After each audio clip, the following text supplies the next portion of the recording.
Hello everyone, it's me, Clayton. I just got back from watching Spider-Man Far From Home, starring Tom Holland, Samuel L. Jackson, Zendaya, Jake Gyllenhaal, and it essentially is the epilogue to Endgame.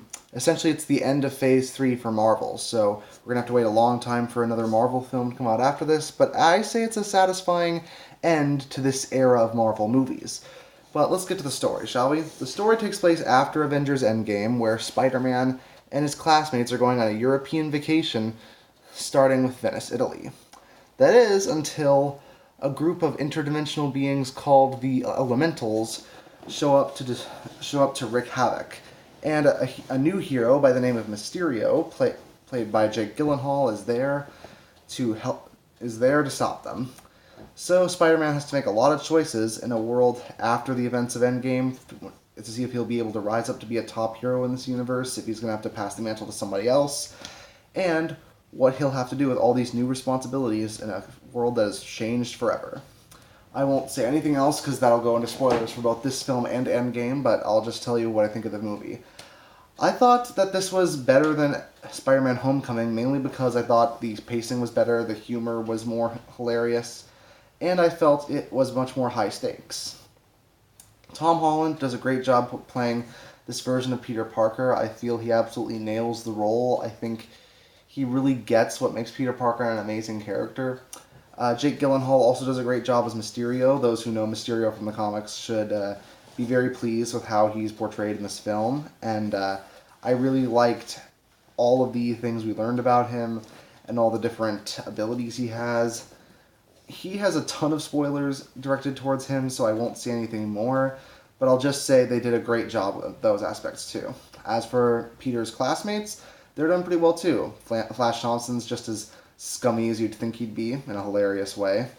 Zendaya does a great job as MJ. I think she's a really hilarious character that's different from almost every other MJ we can think of, but in my eyes, she makes the perfect MJ. Happy Hogan comes back as Jon Favreau plays him, and he provides some great comic relief. Marissa Tomei still does a great job as the new Aunt May, and Samuel L. Jackson is Samuel L. Jackson. He's Nick Fury, and he's as great as always. Now, this film has two post-credits scenes. One is extremely funny, and one has a bit of a spoiler for it. And I think that one kind of sets up the next film in the Spider-Man universe. And if that's the premise for the next Spider-Man movie, the one that they go over in that post-credit scene, I think it'd be an interesting idea, the same way that this is. Now, and as someone who is currently watching the part 5 of JoJo, I just love how they shoot Venice and Berlin, the Eastern Alps, Prague, and all these other European places in Europe. I imagine they wanted the best looking cities for the film, and they do a really good job making me not care about the fact that we don't even get to see Peter Parker in New York, except for a little at the beginning and a little at the end. The majority of the film takes place in Europe, and they do a great job with the locations. The effects are absolutely great. I think the effects have really evolved for the Spider-Man movies and the Marvel movies in general over the years, and these look, in my opinion, their best yet.